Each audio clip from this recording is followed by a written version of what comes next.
Good morning, everyone. Robin Shea here. We are on day 8 of Before the Fork, the 28-day experience, and it is so bright out here at the lake that I'm hoping y'all can see me because I can barely see into the camera, and I put my glasses on, but they're so dark I wouldn't be able to read. Okay, today we have a really great message, and I hope all of you have had a wonderful first week in the program. I know that I was faced with a lot of challenges. Good morning, Peggy. Because I am on vacation, and I'm sorry, I can't, there. Well, now I really can't see anything. I was faced with some new challenges because here I'm on the boat trip with all wonderful family and friends and lots of good food floating around, and I've had to come up with quite a few creative solutions to stay on track, but I've managed to be successful all but one evening, and that's okay. I gave myself a nice pass and just put some things into place to safeguard myself next time. This morning I want to talk to you about a message that I find especially helpful. It's very empowering, incredibly empowering when you step into this, and it allows you to protect your the vision you have of your future self. It allows you to protect that vision by playing every role in your life and allowing yourself the power and the authority over your life to assume those roles. And what it is basically, good morning, Deborah, is you play every role in your life if you allow yourself to play those roles. For instance, you are the creator. Of course, with God's assistance and God's empowerment and His desire for you to lead the best life that you can possibly lead, once that has resonated with you and you've created, good morning, Kim, you've created that vision, that powerful, powerful vision that you're being drawn toward every day, you have to realize that it is your responsibility to paint that vision. God puts it in your heart, but in order for it to be actualized, He empowers us with free will. So you can choose to turn away from your vision, or you can choose to build the biggest vision that you can possibly imagine. Know that it's in alignment with His will for your life and start making every decision based on that criteria. So first and foremost, you are your own creator. Good morning, Peggy. And you better take that very, very seriously, because if the vision that you've painted in your mind is from past garbage that you're carrying in with you into your future, you're choosing to do that. Whether you're choosing to do it consciously or unconsciously, it is your choice. And right now, right this second, you can decide to no longer make that your story. Wow, it is so bright up here. We have a white deck. Let's see if y'all can see. And that sun is beaming down on that deck and shining right back up into my eyes. But regardless, this is the vision that you create is yours. And don't inherit baggage from the past. Don't carry that into the future with you. Through my story in the book, you read that I came from a home that was full of so much love, so much life, so many varied relationships. But we did have a very dysfunctional aspect to that home, and that my father struggled with alcohol most of my life. He did not get sober until I was 19 years old.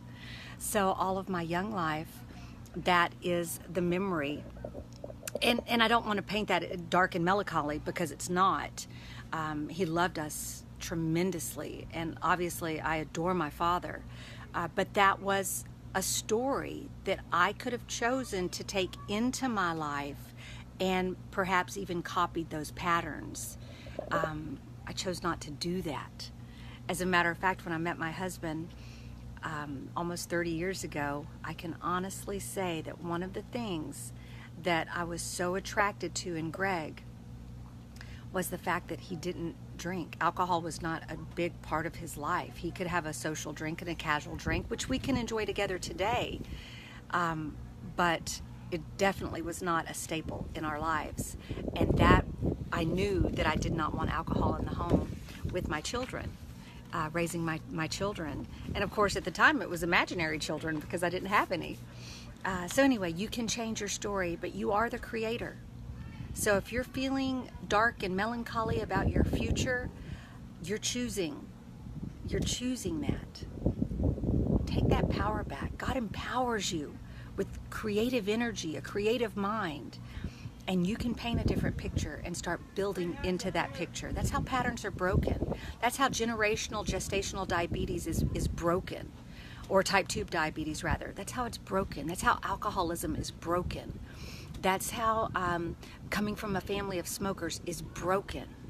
It's because someone painted a different picture for themselves, and that's what they're pulling their lives toward. Now realize in that process, there may be others in your life, other family members that really struggle with your independence and your creative power, because it makes them uncomfortable. Perhaps it threatens them in some way. So just be aware of that, love them and bless them where they are, and you keep on painting that vision of your future. So that's the first role we play in our lives. We are the creators of our life with God's love and support.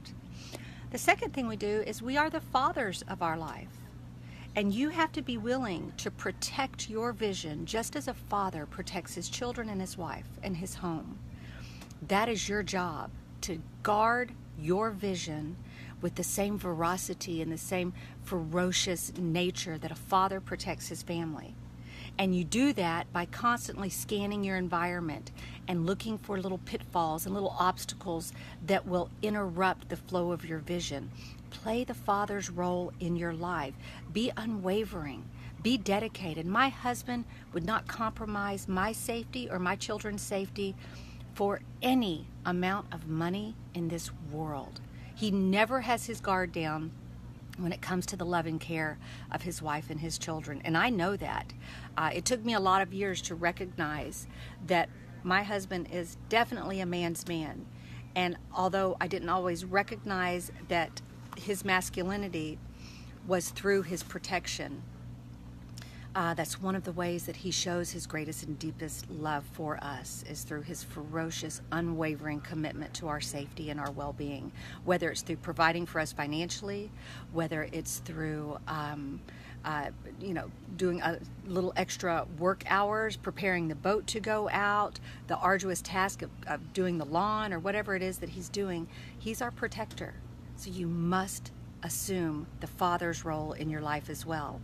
Next to that, of course, and equally as important, is you have to realize that in this particular journey, you may also need to be the mother of your life. You may have to do the preparation, the vision, the care, the diligence, just as you have done for your small children or those that were in your care. You look out for their safety. You rock them when they need rocking. You hold them when they need holding. You let them know that there is nothing that they could ever do that would compromise your depth of love for them. That's how you have to love yourself, and that's how you have to protect yourself. So you're the creator, you're the father, you're the mother, and finally, you're the infant that you're caring for. You're the infant that requires a little extra rest, that requires a little extra sleep, that needs to allow themselves to be rocked. We've all held that infant in our arms before. As a matter of fact, I held him yesterday for quite a while, that didn't want to give in to the rest that he so desperately needed. Coley fights it that's my grandson. He fights it every step of the way. He doesn't want to give into it. He's afraid he might miss a moment of life when he's sleeping, so he pries those little eyes open and he fights sleep tooth and nail, because he just doesn't realize how much and how valuable that rest is to his overall well-being. So you must be willing to be the infant. Learn your moods. Learn when you need to rest into it. Don't fight it. Don't fight it. Allow the mother in you to rock the infant in you. Allow the mother in you to soothe when you have made a choice that doesn't serve you. Allow that mother to let you know that you're unconditionally loved, and that there is no mistake big enough that will ever shake the self-love and the self-care that that mother in you has for that infant in you. And when you assume all four, there comes that sun again. When you assume all four roles in your life, you will elevate this experience to the joy and magnitude that it's intended every day. Every day. You are supposed to find joy in this journey. There is no end game. There is nowhere we're headed or anywhere that we have to get to. The trick and the key and the switch that flips is when you realize that when you wake up in the morning, you're born again. And when you go to bed at night, you're resting to be born again the next morning. So when you find joy in those 14, 18 hours that you're awake every day and you're being the creator, the father, the mother, and the infant in your life, and you're allowing that self-care and that self-protection and that vision to care for that infant, there is joy in every step of the journey. You have nothing to lose. You have nothing to lose and everything to gain. One of my teachers one time said, it's like when you go bowling and every roll of the ball is so weighty because you know you only have so many balls that you can roll. But what happens when you go to the bowling alley and it's unlimited bowling? You can bowl as many games, you can roll that ball down the alley as many times, or the little, I don't know if they call it the alley, but you know what I'm talking about, as many times as you want. Then you just have fun bowling. You try this and you try this and you try that, and that worked and that didn't work, and wow, that one was really off. I skipped lanes on that one, and here, ooh, there it is. There's the sweet spot. I wonder if I can find that sweet spot again. Life is unlimited bowling. This journey is unlimited bowling. You've got nothing to lose but learning how to love yourself deeper and better and with more joy in every single day of this journey. So, honor your nutritional guidelines. Honor your fitness guidelines. Check in with your other pillars. Make sure that they're stable and they're being supported. Practice playing within the current of change. When it gets too difficult, relax into the current and let it carry you for a while. Make sure that that support system is in place. Make sure that the mental image that you're painting in your mind is lined up with the highest and best use of your physical body. Play on the happiness ladder. Take steps up the ladder, down the ladder, back up the ladder. Feel what it means to move between emotions. Journal what it means when you choose a higher emotion and you avoid the confrontation because it's so unnecessary, and how purifying that feels to your soul when you make that higher choice. Guys, we are 8 days into this journey. We have 20 days left. We have up until day 20 to be right here in phase 2. This is when we're supposed to feel it. So go deep with those feelings, all the feels, as my daughter-in-law would say. Robin, get all the feels out of it, the good feels, the bad feels, the indifferent feels. Feel every second of this journey, and all of a sudden you'll realize that when you live your life in those 24-hour blocks and you spend every day as if it's unlimited bowling, you become limitless. So I'm here for y'all. I'm sorry I can't read anything that y'all are typing right now. These glasses are too dark, but I will get online right after this and check on all of the messages that you're sending. I love you all. I'll be back with you tonight. I don't know what that looks like, and I don't know what time that'll be. Because we are going to be packing up today, but rest assured I'll check back in with you tonight. Have a blessed and wonderful day. I'm sending you all of my love, all of my energy, and here's to day 8. Cheers, and let's make it a great day. Love you all. Bye.